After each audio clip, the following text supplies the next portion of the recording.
Today, we're diving into a really fascinating question that gets right to the heart of our justice system. When does a questionable act by a public official, something that just feels wrong, actually become a crime? As we're about to see, the line is a lot blurrier than you might think. So, picture this. You've got a town mayor, and he signs a lease contract on behalf of the town.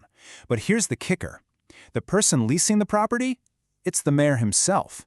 I mean, that sounds like an open and shut case of self-dealing, doesn't it? But, well, the real story is so much more complicated.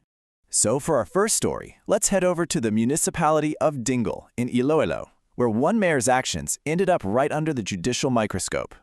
This is Mayor Rufino Pablo Palabrica III, and he's the one who found himself facing some pretty serious graft charges for things he did while he was in office.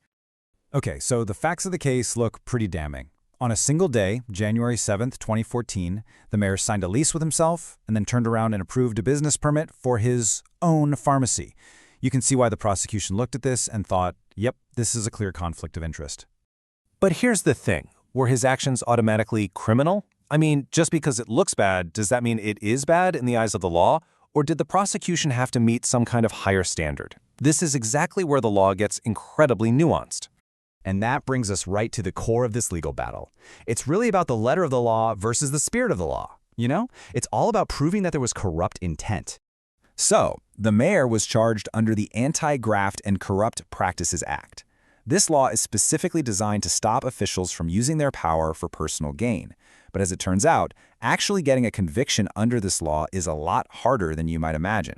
See, for the prosecution to win their case, they had to prove all three of these things, and prove them beyond a reasonable doubt. The first two, they weren't really up for debate. I mean, yeah, he was the mayor, a public officer, and yep, he owned the pharmacy, so he had a financial interest. It all came down to that third element. What does it really mean to intervene? The Supreme Court wasn't just looking at what the mayor did, but also the how and the why. Did his signature on that paper amount to actual intervention? You know, did he use his power to get an unfair advantage for himself, or was he just signing a piece of paper as part of his job? And when the court really dug into the details, the prosecution's case just started to unravel. It turns out, this lease wasn't new at all. It was just a renewal of a contract he'd had since 1997, almost 2 decades before he was even elected mayor. On top of that, the town council had actually passed a resolution specifically authorizing him to sign these kinds of contracts. There was just no proof he got any special treatment or abused his power. And so, what was the verdict? Mayor Palabrica was acquitted. The court basically said that just signing the documents without any proof that he used his influence to get himself a special deal just didn't meet that high legal bar of criminal intervention.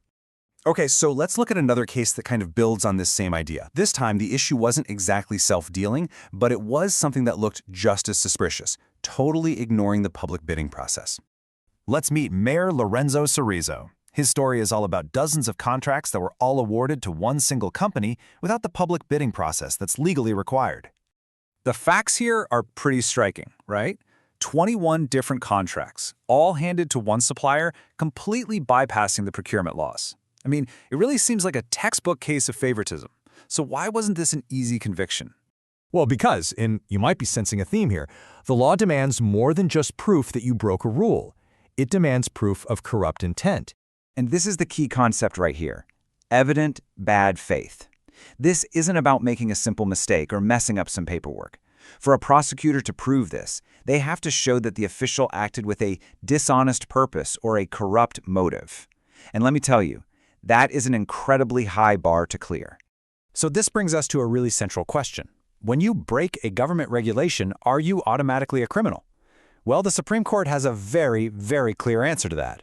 This quote from the court is so powerful. It basically says, look, showing someone violated a law, that's just the starting point.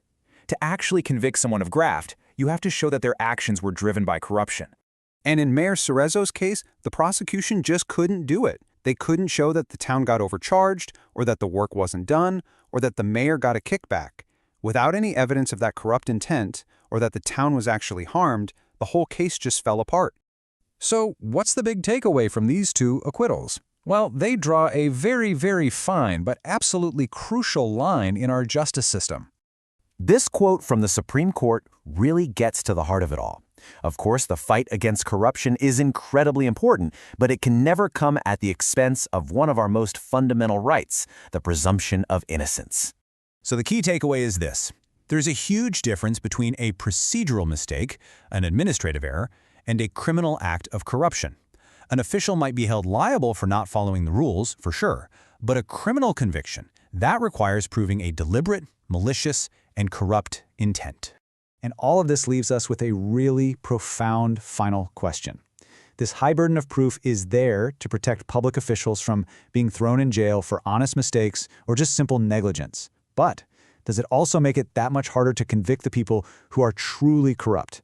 It's the incredibly delicate balancing act that our justice system has to grapple with every single day.